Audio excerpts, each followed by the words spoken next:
Live Meeting of the Historic Preservation Board. Shall we stand and do the pledge? I pledge allegiance to the flag of the United States of America and to the republic for which it stands, one nation, under God, indivisible, with liberty and justice for all. Roll call first. Member Miklish? Yes. Member Hurley? Present. Member Young? Present. Vice Chair Hawkinsmith? Present. We have a quorum. So did anybody have a chance to look over the agenda? Did you need to make any changes or additions or approval? I don't believe so. I have no changes. I move to accept the minutes. I second. Oh, hold it. We're at the agenda. Sorry. The agenda. Approve the agenda. You second that? Somebody? I'll second. Okay. Member Young? Yes. Member Miklish? Yes. Member Hurley? Yes. Vice Chair Hawkinsmith? Approved. Motion carries. Thank you. So at this time we call for any audience or public comments, but we don't have anyone in the audience today. So we can move on to approval of last month's meeting minutes. Do you have a chance to review those? I'll make a motion to approve the minutes from last month. I second. Member Hurley? Yes. Member Young? Yes. Member Miklish? Yes. Vice Chair Hawkinsmith? Yes. Motion carries. And so discussion item LDC Division 20, Paso Girl Overlay District, Division 40 Community Redevelopment District, 8th Avenue amendments. So before Tara starts up, just a little background history. Danielle, somewhat new, but I think you've been in touch with what we've been going on for the last 2+ years. So we have gone through lengthy things of looking at the overlay and things to look at changing. We had many workshops, recommendations. We did a walkthrough in the area, a walking tour. Tara kind of took all of that in through the many workshops and minutes that she was involved in. And so what you're seeing in the packet and what you were given was the labor of those discussions and those workshops. So I think what we'd like to do is today not go line by line, see if there's things you guys wrote that you have a question on, if there are things that you do want to discuss. What our thought is, this is kind of like a pre-workshop meeting, and we think that our next step would be a workshop, probably a pretty lengthy one. So we would look at maybe doing that on a separate date outside of our meeting days and see what that looks like. So that's kind of where we're at. So Tara, anything to add to that? I think so. Okay. Seemed pretty good. You look happy. I guess for any of the new board members, if you don't have access, there were PowerPoints and pretty good summaries that I can package and have that for you if you want kind of a concise of what you weren't able to see or be a part of. But there's some PowerPoints, and if we need to have a meeting so that I can share some of that, I'd be happy to do that. Because I know that 3 of you I know have been very involved, and so just know that we're still at the beginning process. So if there are things that you would like added that haven't been discussed, I mean, it doesn't have to be done today, but just know that even in the workshop, we can always look at other items. I would love anything that would be available for my reference, because I am the new one up here. So I would love just to be able, anything that you have, if it's easily accessible and not a lot of added effort, that would be super. Yeah, it'll be very easy. Yeah, because they're mostly PowerPoints. The only thing that would be hard to replicate would be the walk. I mean, we could just go back and walk again, but I think Danielle's familiar with the area. Yes. discussed. I walk it almost every day, but thank you. I appreciate it. Yeah, so you probably know way more than I would ever know. Okay. So you ready for me to take on over? Take on over. Yes. And I'll just side note that Tara was sad to hear that Bill couldn't be here today. Oh, I know, I was looking forward to all of the inquiries that I was Yeah. going to have. I'm sure he's watching from afar, Tara. We miss you, Bill. Now, can you all see the screen? Is it coming up okay? Because it has like an exclamation point on my end, so I'm not sure. No, I No, don't. we don't see that. Okay, let's see. You're talking about your memorandum? Yes, Yes, we don't see that. okay. All right, let's see.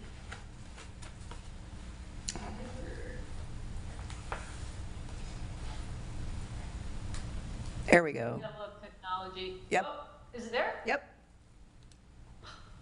Okay, I take that back. I do love technology. Is it in our, Okay, so what you have in front of you, we thought would probably be a good idea because it's been quite some time since we've all, talked, and the last time that we met, I did go over, and that's an actual pretty good workshop to rewatch. If anybody was wanting to see that, I painfully did that, rewatching myself speak, which was an interesting exercise to do. And just to ensure that the last time we met, I had an outline, we went over it step by step of all the things that I had heard. And then, interestingly enough, when I rewatched the workshop, there were a few other items that I had not captured in the outline, so I went back to do it.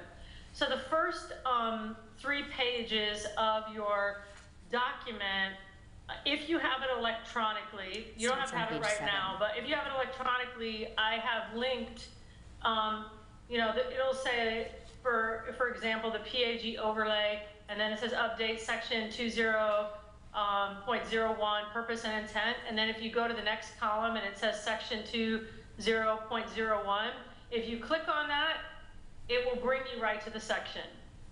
So if you use the outline, that's the kind of cool thing, is if you're, so if you wanted to see, okay, what did we bring up and then how was it addressed, that's how this little thing will work. But today, I'm just going to give you kind of a little bit of a overview, and then when we go to the workshop, we can get into details unless there's something that really comes up in the moment that you want to have a conversation on. So the update of the section 20.01, really the intent behind all of that was to shift from it being an optional to a required. And then there's some new legislation out on whether or not you can regulate design. And but if you're considered a historic district, even if it's a local one, there's a lot of other categories that you can do. So throughout, you'll see the Pass a Grill. It used to be Pass a Grill overlay, and then sometimes it said historic, but through the document, I've updated it to say Pass a Grill historic overlay, just as a measure, so that we have that level of consistency through the document. The density, intensity, and assembly of parcels. Originally, this section was section 207. I've moved it because one of the things that we had kind of talked about back when we were meeting was the title of that didn't necessarily meet the action of it. So now it's lot split and assembly of parcels. The other thing I'll note is I kept the strike through and underline. So if you see anything that is strike through, those are just suggestions of what should change. Anything that's underlined, that's new text. So you'll just, and then you'll see like some of the areas you won't, I don't have you going back to them completely because they're just small additions. And let me come back up.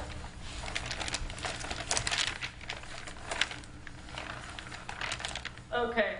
A comment that was made was to make sure that Historic Preservation Board was to review all applications on any conditions. So that's been added, just as requested. There was some language, so you'll notice a couple of times that I'm referencing I took the comments that we had as a group, and then staff also reviewed some things, and we had kind of an internal workshop to discuss those items, and some of that you'll see in this document too. So if there are things that you do not recall we having a conversation, that is probably one of them. And then, so that's kind of the language of that. There was the vacant parcels, making that a new section or title so that it's consistent with that standard of the lot split. So that was that section 2014 that mirrors section 2007. So you'll see that's duplicative. If you look at that column, it's section 20.14 and then 2014 again. And then you'll also see that sometimes, like in the third line, I have HPB wants to review applications on both conditions. There's a couple of different sections of where that language I felt needed to go, so I added it. Now we did have, and we had that discussion on creating a maximum criteria for a house large, but I think when we all met, we determined that it wasn't really, you didn't really need to have that maximum. It was really about the assembly of lots. So that's been further quantified. The lot width, allowing in that lot width to increase only by approval of you all as a recommending board and the council, and to require if a lot width needs to be increased, it has to go through that. We did, talk about that, reducing the height for the commercial zone parcels outside of 8th Avenue. And I'm just reminding you that when I looked at a couple of those parcels on Pasadena Way, that they would never be able to meet that height requirement for the lot size, so we opted to not reduce that. Tara, excuse me, I have a question. So with regard to the assembly of lots, and we did discuss building width with some sort of an arcade at so many feet. Is that in the new paper? Okay. Yeah, All right. and that'll be in, The commercial so section. right now, I apologize, right now we're in the Paso Grill overlay, and then the CRDE is the 8th Avenue, 8th and 9th. 8th and 9th, okay. That's where that's located. Okay, thank you. Yeah, absolutely. The rooftop, and there are some things that will be in both Paso Grill overlay as well as the CRDE, the rooftop equipment we've kind of talked about. I've created a, this one, we're probably gonna need to workshop it too, because staff had a little bit of concerns of the regulation of how we were gonna regulate that. I took it directly from the criteria that you all had asked, was to look at that from the waterways as well. So you'll just have to kind of look at that definition. But as we go through the workshop, my hope is that we're gonna go through some of this today, but then you're gonna go and kind of look at this language. And now that I'm, talking to you of how it's set up, that you're gonna look at the language and then, be ready to have a discussion on any of the items that you feel that we need to kind of talk through.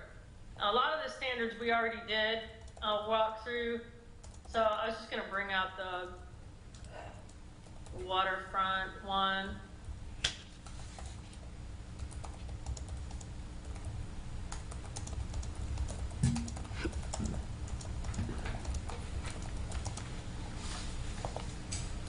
So it was the roof-based mechanical equipment and other roof penetrations, all roof-based mechanical equipment. And then I quantified what that was, except for chimneys, need to be located on the side or rear elevation of a building and be configured and screened with similar architectural details that's consistent with the building overall. And then it needs to be shielded as seen as a pedestrian, whether you're in a vehicle or a vessel, from a waterway, street, sidewalk, alleyway. That's pretty restrictive, but when we did our walk, I heard that loud and clear that that was a standard that you all wanted. So that's kind of one of the big ones. I just kind of wanted to highlight that so you can see that. Okay. I had it on full screen, but it wasn't letting me do everything I wanted to do, so I'm going to see what else we can do. You know, this comment on, let me get back. Okay, also, we had a discussion on alleyways being used for parking instead of the front of homes or buildings. There's two different areas that I addressed those particular requests, and it also gives the an applicant the right to have it reviewed if the alleyway is not really accessible. There is some discussion internally about, you know, are we still going to allow for a parking space up front? And you know, as it is, I have it as it can be permitted, but it has to be reviewed and approved. So that's something that I think we should probably walk through and talk about during the workshop as well. Because I know that that was a pretty consistent comment that the board really talked about. The zone 1 comment, that's really on the parking standard, and it says it needs to be detailed on parking requirements. So it said right of way and street, but yeah, I've clarified that up. So that was a comment from staff. It's the design review and required drawings create the requirement that applicants with the PAJ required to go before the HPRB board. I've already done that, so everything comes before you all. There is, I did add a section on driveways and garages so that, you know, that was kind of one of the things that we talked about early on, how we're kind of missing the mark on the driveways and garages. So there's a section now that is in the design section. We're putting that in there. Another comment was they're creating the forms and checklists. So we're not there yet to create those because we want to make sure that all of the criteria that we already have it in, and then once we do the checklist is really the final thing to do. Like once we're in, you know, second reading of the ordinance changes. There is a new ad because, you know, when we were looking through where we were missing the mark, I think some other issues happened because applicants didn't have to have color elevations or architectural design. It was all black and white, so that makes it a little bit of a challenge for staff to review. So now it's to submit color elevations. This is very common in jurisdictions, so this is not something that the average applicant hasn't seen anywhere else. So this isn't unique to Paso Girl. That's why I was comfortable with adding it. The accessory structure criteria is something that we didn't talk about too much, but staff went back and kind of looked at the overall land development code criteria for accessory structures versus the Paso Grill, and they were very inconsistent, and staff really wanted to keep the consistency throughout the city, which made sense. So I've removed, when you're looking through the documents, you'll see that accessory structures have been you know, stricken out, but they're not being regulated. It's just going to defer to the overall land development code. I updated some definitions and made something just called a principal building, and then just was clear in some other definitions. There's some statutes that have come out on design, so I put that specific definition in your design in the code as well, so that if anybody talks about, you know, statutory requirements, we already have them in there. This is kind of it's somewhat new, but not really. Is this creative design guidebook? We have talked about that. We talked about it at the beginning. There is this no notion of, balancing, the flexibility that Passive Grill already has to being able to review submittals for the elements that the code actually has.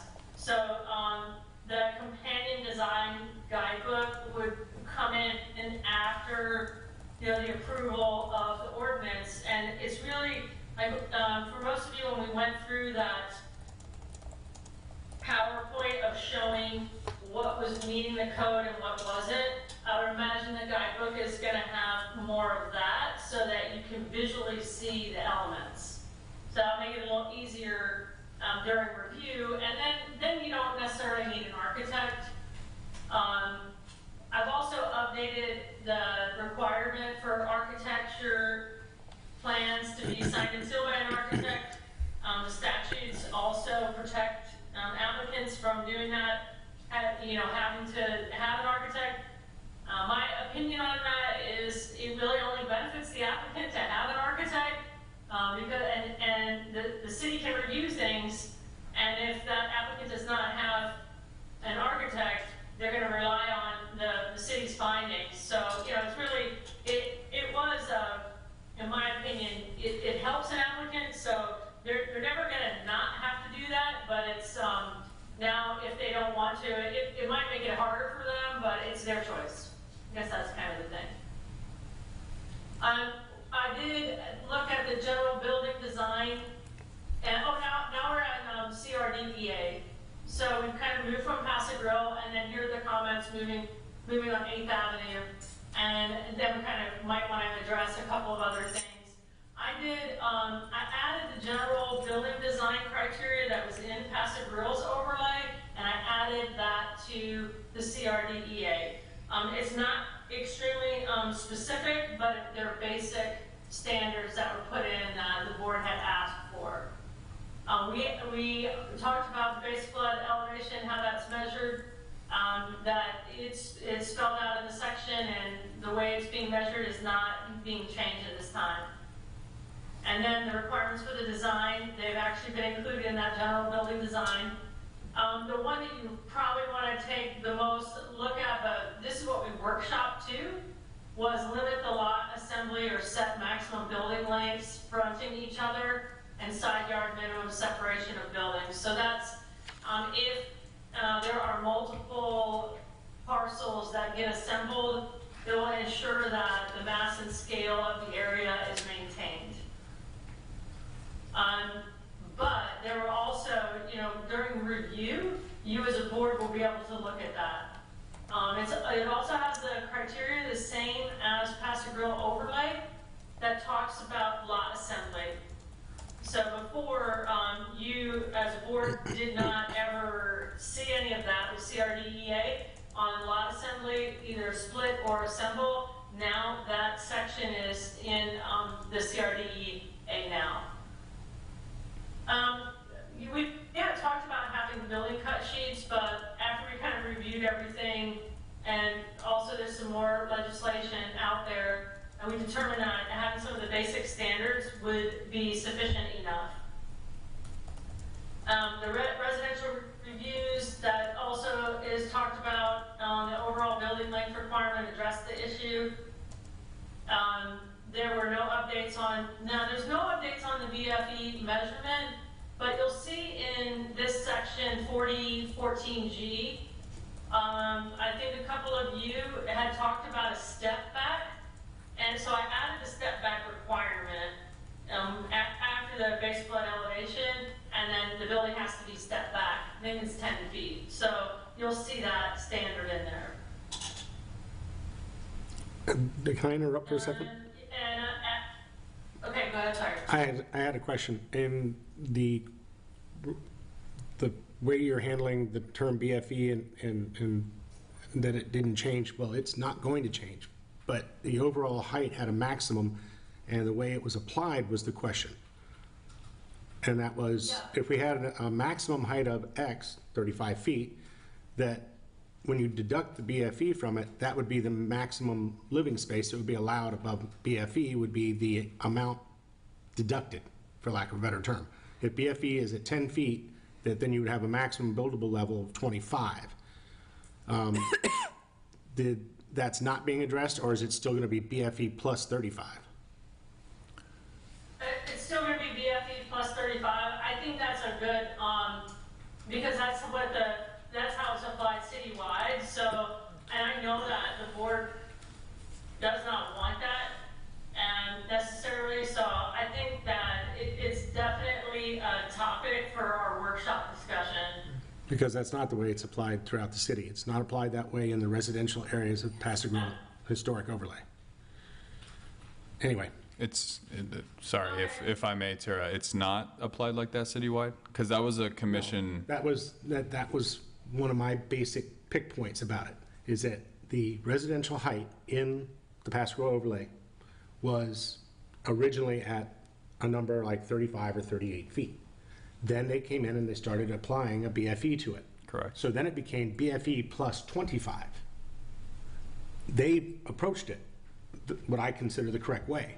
But when we started adding 10 feet to every other structure in the entire city, then we changed our building heights by over 10 feet. So you're saying As opposed to was, when it said maximum height of 35, it should be maximum height of 35, not 45. I just wasn't aware that there was a time period where we were deducting BFE from total height. It was a change in the residential area, in the residential and the Paso Grove Overlay. And I don't know exactly when the actual change happened, and I don't know when they started applying it. But that is the first time they did it, and they did it there, and I felt it was correct. However, they did not do it in the CRDEA, and I have not addressed the rest of the city at this point. Okay. It's an interesting one, because it was actually the commission that approved interpreting it from BFE at one point at a commission meeting probably 2.5 years ago, when FEMA came in and we changed some of the, because every place in the city has a different BFE. Right. Right. So No, it was and kind of that's in understood. equity. That's kind of what they decided. Like I say, BFE, I understand the reason that we have it and et cetera, but just as we had a maximum height in the Paso Grove Overlay area, and they changed it to enact BFE plus a height to reach that maximum height, the spirit with which the CRDEA was written was maximum height 35 feet. And when you tack 10 more or 8 more or whatever the number is, it's no longer maximum height of 35. Really, I was just to clarify that, are you referring to the residential standard that allows for a certain distance above grade? If that was passed maybe 2-3 years ago, it allows for an additional height above the ground itself to add a garage. It has to do with that, the way that it was undertaken, and unfortunately, I don't know the date it was undertaken, but I know that it is applied throughout the Paso Grove Overlay. Okay. And therefore, I feel it should be applied in the CRDEA. I don't, CRDEA is a unique animal. Okay.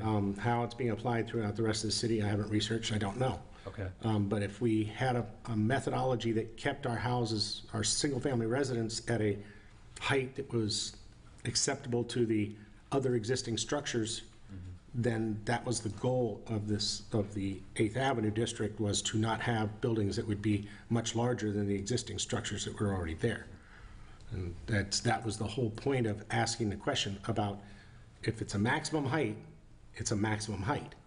It's not a maximum height plus BFE. It's not a maximum plus this. It's, again, we can go back and we can find where it was originally written in the Paso Grove Overlay, how it was originally spelled out, because there'll be copies of it. If I don't have them in my office, I'm sure there's copies available. And that was altered. Are you referring to the original before I came in and did the new overlay, or are you referring to when we did the first overlay? I'm talking way back, yeah. We had a maximum building height of residential. I have all the original, because I drafted it, and I mean, I'm happy to take a look at it. I know it's, I hear what you're saying, and that's not a call for me to make. It's gonna be either the attorneys or how the city makes those determinations. I'm happy to write it any way that I'm directed to do. I'm just trying to make note of it. It's a good note, and I missed the first 5 minutes. I do apologize, but I feel like you've said this a bunch of times, and maybe I just haven't heard it in the same way that you just explained it. So that's on me too. I was not, I didn't hear you the same way that I'm hearing you today on how that was being measured. My concern is that Pastor Grill's now changed.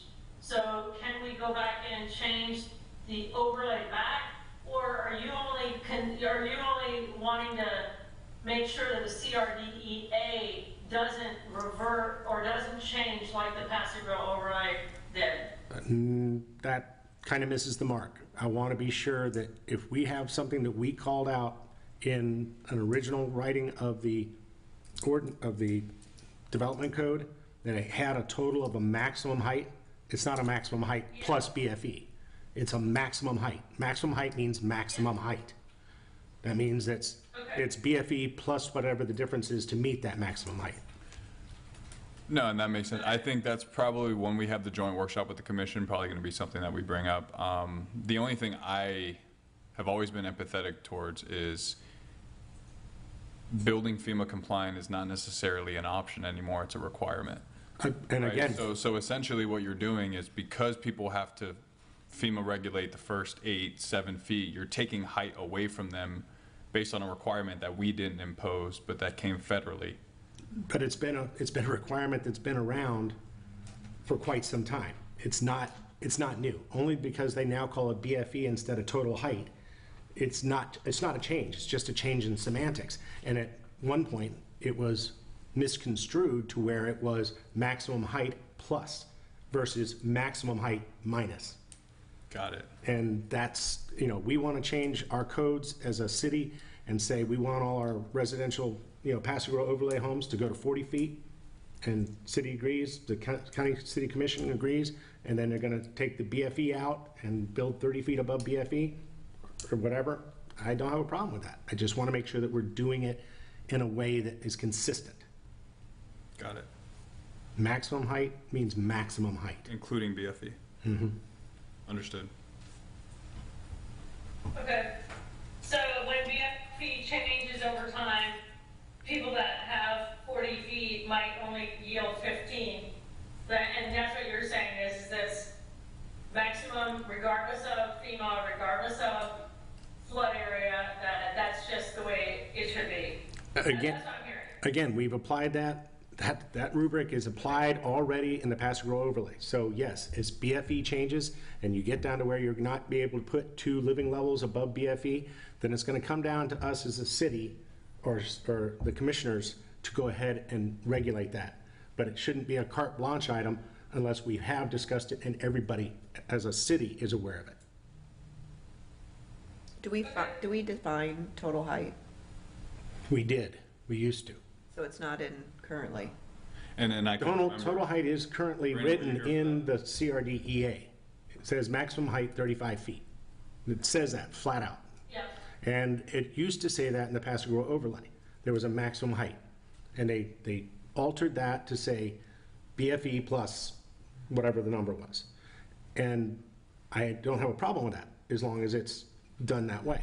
Right. If this is the situation with the CRDEA, which is now behind because it was never a known development area, it was put together at a time when this wasn't really a forethought, but now it is a forethought. I think that we need to pay attention because when the CRDEA was created, it was so that the 8th Avenue District would continue to carry the same look as it does now.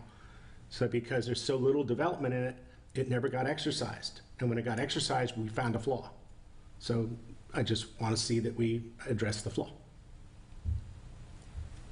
So Brandon, can I ask you a question? Sorry, Tara, if you don't mind, because this is something that now I'm kind of questioning. So let's say there was a vacant lot on 8th Avenue, right? And let's say there's a maximum height of 30 feet, and an applicant came in. Would you measure that 30 feet from BFE? Yes, and if it's residential, it'd be a foot above for the free board. But on 8th Avenue, it wouldn't be residential. Right? No, it wouldn't be residential, but Right. it's commercial. So it wouldn't be a foot above, but I mean, just saying, assuming it was commercial on 8th Avenue and the max was 30 feet, for sense of my question, would you measure that from the BFE? From BFE, right. The reason for that is because the CRDEA doesn't have its own height definition, so we use the definition for the Land Development Code, which is currently from BFE. Again, I believe it was an oversight when the CRDEA was created. Good man. So at some point, we amended the height definition in the LDC, but never updated the CRD. Basically. Okay. Thank you. Sorry, not to put you on the spot. Sorry, like I say, I just wanted to make a note, make sure I made mention.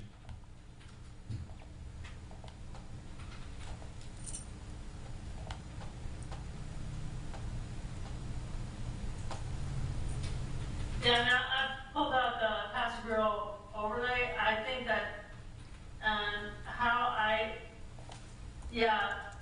I think the other thing that happened in Pass Grill was, I don't know if it actually changed in the overlay, but it also deferred to base flood elevation in the land development code, not in the overlay. So once that changed, it also changed the Pass Grill. Yeah, but the Paso Grill still has a max, they're still keeping everything built within the maximum height requirement, as opposed to what we're talking about with the CRDEA, where they're adding it to the maximum height. See, I don't know if that's, It has to do with when they were written, I again. don't know if that's accurate, though. Like in the. Yeah, I don't think it's accurate either, because I think Pass Grill, they're adding that. They are adding to the same way that BFE. they're gonna do the CRDE. No, they're not. You can't go 40 some odd feet in a residential in Paso Grill. Is Brandon there? Yeah, he is. The birthday boy. Hey, happy birthday. Yeah. On the spot. But you could go higher, couldn't you, if you were doing the base flood? Right. So looking back prior to the overlay that was adopted in 2017, the definition was still the height, the 28 feet to 32 feet for residential, was measured from the base flood elevation. That was prior to, that was in 2011, so it was prior to freeboard being required. That's in Paso Grill. Now, we did have an update to the Paso Grill overlay in 2003. It was adopted, I think, in 1999. So in one of those two revisions, we could have possibly had height defined. We had a maximum height requirement. And I can- Right now, if someone builds a home, it's from BFE. Correct, it is. Okay. So essentially, we could have a 40-foot home in Yeah, you Paso could Grill. have higher. And I think you have. To the ridge, It's to the typically ridge that of would the- possibly of the be the road. highest, but, Okay. so, we'll look back at that though, so. 2003. Okay, so I think that, you've got some homework to do on that, and I hear what you're saying. I just want to make sure the entire board feels the same way too. But we don't need to know that today, but in the workshop, and then it's an ultimate policy decision from the elected officials, and, but I want to make sure that I'm presenting it, with this board the way this board wants it done. So yeah, that's it. I feel like you've said it to me 100 times, and maybe I just I have heard it quite a wasn't bit. putting it all together until right now. So I don't want you to feel like I've completely ignored it, but even though it appears that way. No, it's really an ordinance change. I never looked, I mean, I never looked at ultimately. any of those other sections. It's a so matter I of think it how kind it's of applied and have a coming up with a way to do it. story, and then, you know, operate under that direction. And I think this is an important issue that the whole board needs to weigh in on as well. Well, again, you know, we as a community, at some point, made a decision that, you know, the 8th Avenue district, when it was originally being looked at and developed into a CRDEA, was there's only one living level above base level. So if it's a shop like Bamboozle is, there's retail on the bottom, one living level on top. There's not two living levels on top. And it was designed, and the thought was put there that this is the way that 8th Avenue would be developed if it was being redeveloped or new development was being brought in. Not that you would put 2 and 3 stories above above retail. And that's the spirit with which they were trying to put that together when they did it. And it just like, you know, we only have, I don't think we have, but a half a dozen 3-story homes. They're not allowed 3 living levels above the garage. They were trying to keep it down to 2 living levels above the garage, and that's where they came up with the maximum height, which was the early way that they did it when they were developing, you know, back in the 90s, back in the early 2000s. Then BFE became a bigger thing, bigger trigger, and that changes things. I get it, but we still need to determine what is it that we were trying to accomplish in the spirit of how these ordinances were originally written.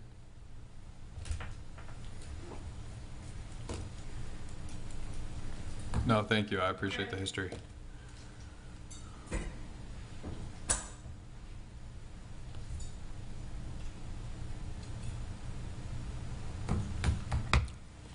Okay, I think that the last couple of things are to maintain.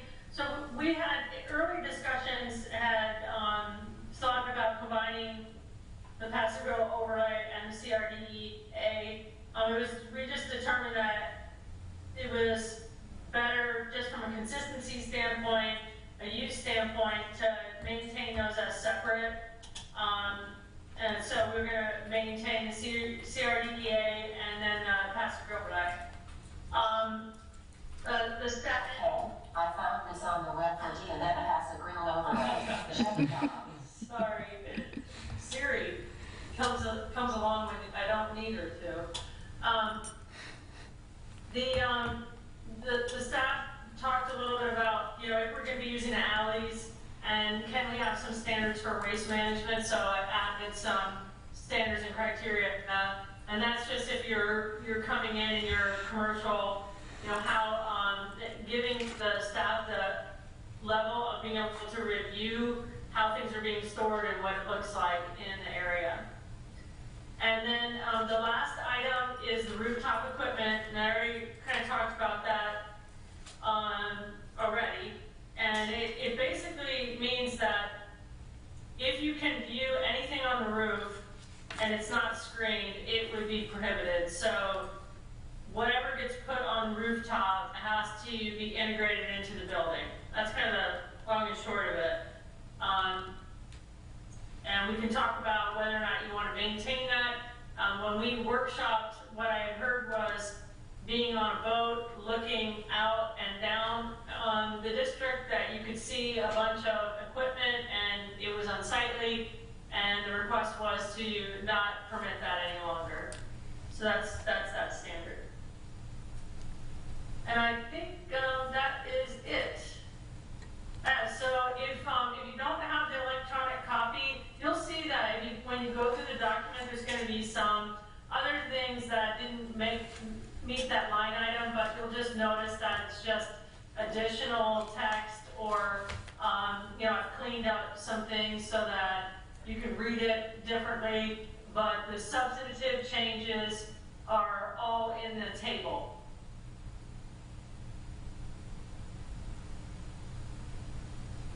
So, for the workshop, the hope is what I would recommend doing is if you all could go through the table of those first 3 pages, and where it has a comment, and I can even send an electronic, you know, if you wanted to go through those sections and have some comments ready to go, so that when we have the workshop, it can be pretty efficient, so that we can go through this overlay, both the overlay, which and then the CRDEA, and then in between then and the workshop date, if there were things as you're going through that did not get added, or that you just discovered you want added, if we can get those ahead of time, you know, I can be prepared. But if not, you know, we can just add those during the workshop as well.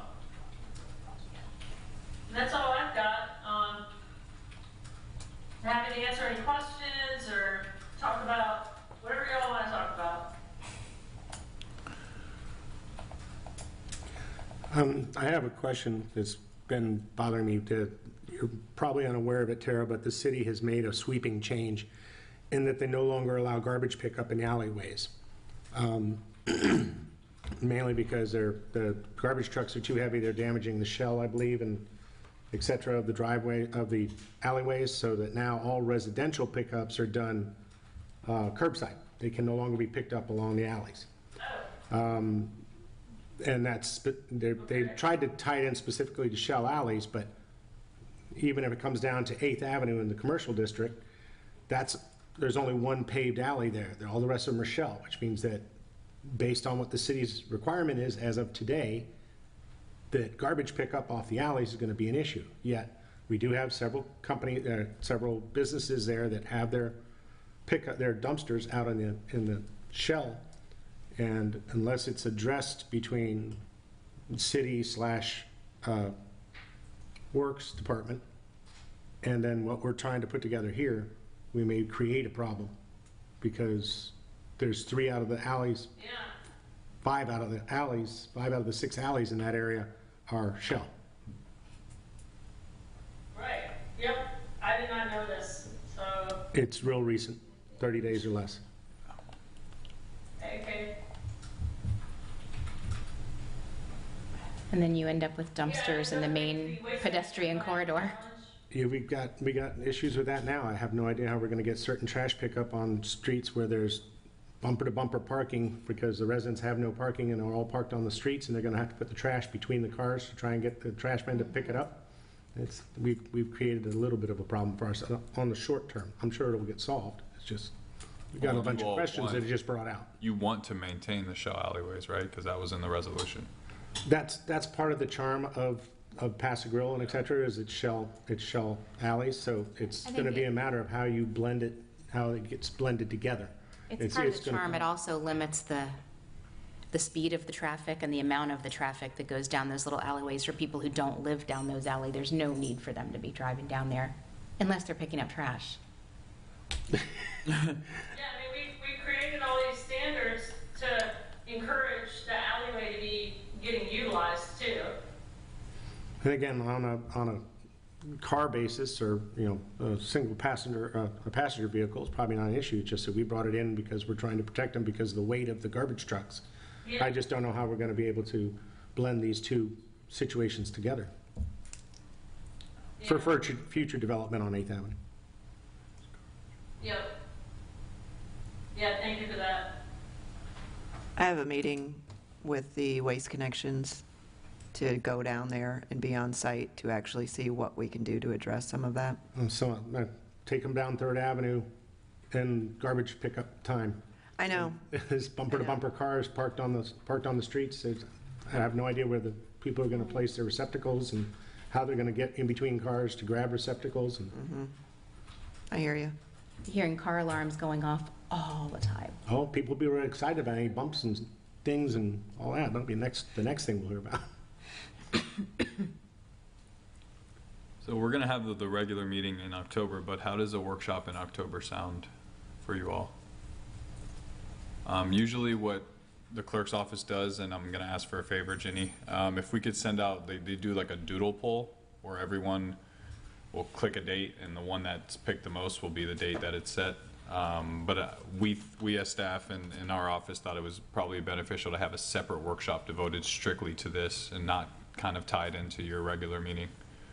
Maybe even start a little earlier, like 10 a.m. or something, just to give us enough time to ask questions and get through whatever we need to at one sitting. So I don't need dates now. just so you all understand, we're thinking October. First one will be with just you, and then if we need another one, we can, and then eventually it'll be a joint workshop with the commission. October's a busy month for you, Jen, with park stuff. Is that enough? We're in September now, so that it's a pretty large document that you have. Are you comfortable and feel like you'd be ready in October? Is that enough time for you all to kind of review what's already there, or do you need more time, or, that's really I think we want to meet October to meet your needs, if I'm not mistaken. you later. But we don't want to rush it if you need more time too. I think we have between now and October 5th for our next board meeting, and then it would be after that for our workshop. So if we had any, I think that gives us enough time for homework. Yeah. And if we had any questions or needed clarification, we could maybe get it at that October 5th meeting and then be better prepared for our workshop. Yeah, I was just thinking, if we push it to November or December with the holidays and then the mixed schedules and people going out of town, I'd like to at least get one workshop this calendar year with you all. So October just seems like Later in the month, the best yeah. opportunity. But we'll throw out some dates that City Hall's available. And then if you could just all respond to the survey, then we'll go ahead and set that.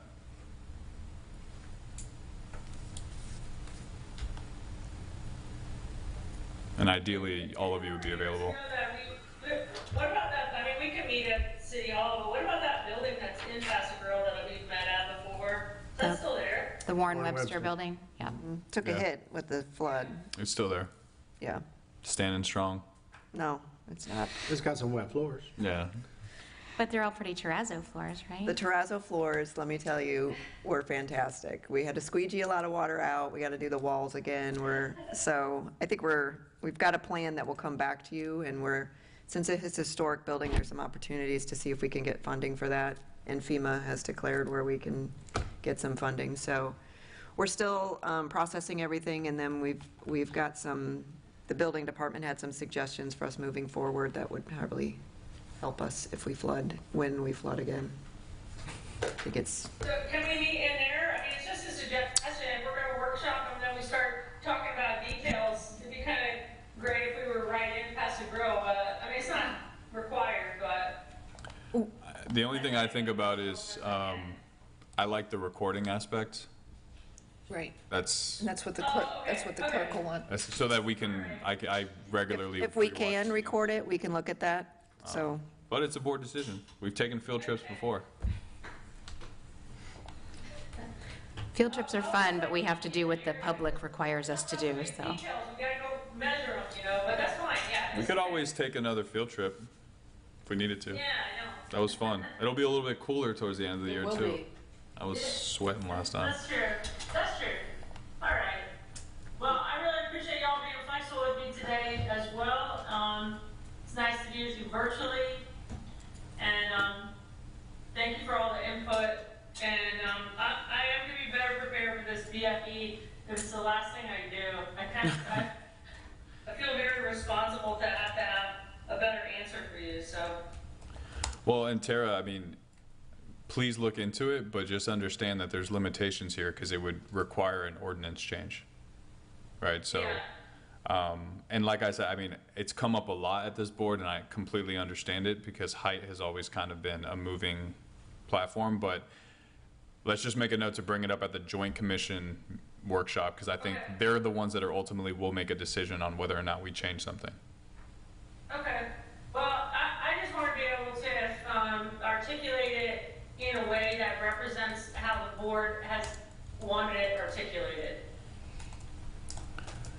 And I think just consistently is really important too, so it's measured one way here and one way there, and you don't, it's just, I think consistency is really key also.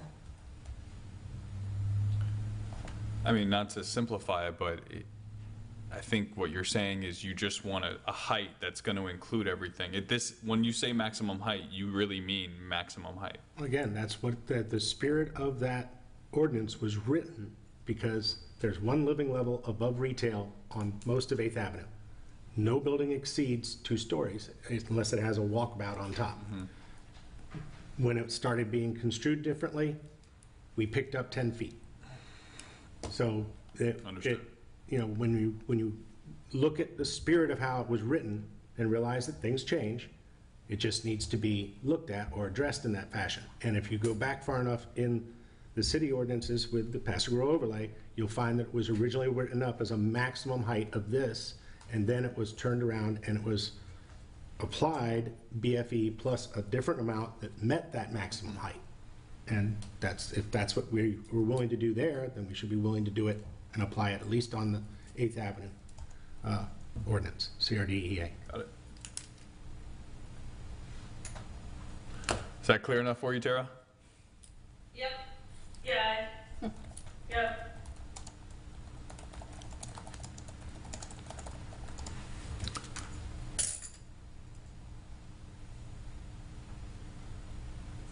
Okay.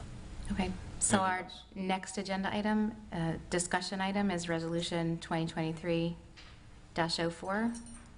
amendments and corrections. Oh, we left it on there? Is that supposed to be removed? Well, we can talk about it. I don't know if it's part of the agenda. I didn't, it is? I don't know if I uploaded the, I just made the changes a few days ago based on the joint workshop. So, well, why don't we use the one that's in there and I'll just tell you what I changed. Okay. There were very minimal changes. You all were there, right? Based on the joint workshop. So, section 2 is where I made the first change. And it's now reads, within the past capital A, grill, historic district, comma, whenever possible and financially feasible, colon. Okay, so that's where section 2 kind of leads in. Washingtonian is Washingtonia. And there were no further changes, Easy. right?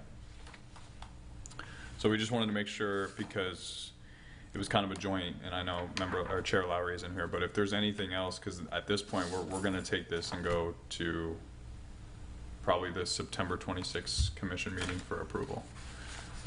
There were talks with me and Amber about adding it to Municode, so that I may include like a section 5 or 6 that says it'll be codified.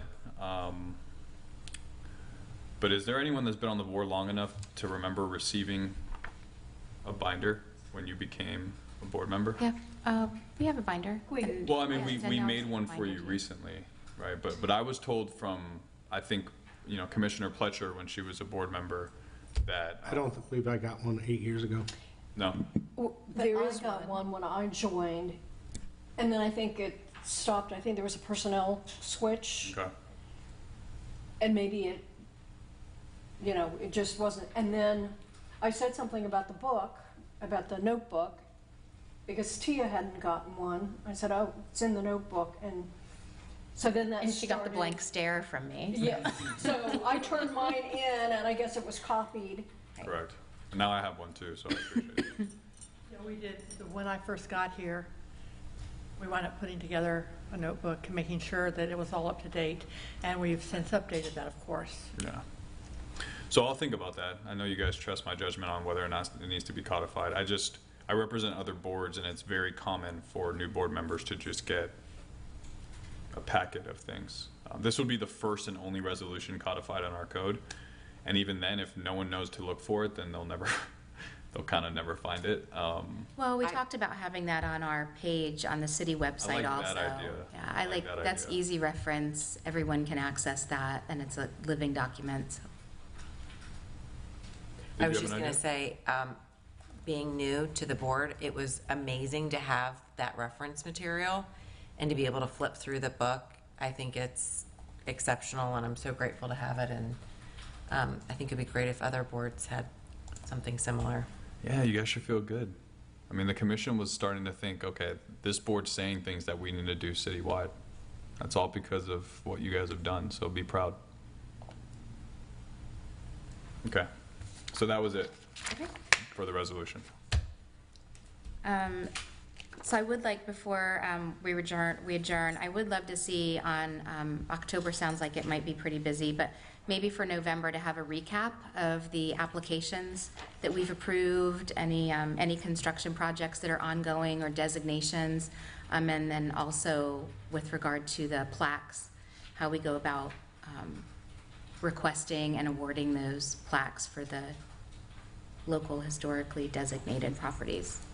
If we could do that October or November, wherever it fits best there. I believe we have a pretty light October agenda, but yeah, we'll work on that. Okay, thank you. No problem. Anything else before I call? Okay. During the September, what date are we? 7th. September 7th. I know. Meeting of the Historic Preservation Board. Have a nice day. You gotta bang it louder than That's that. super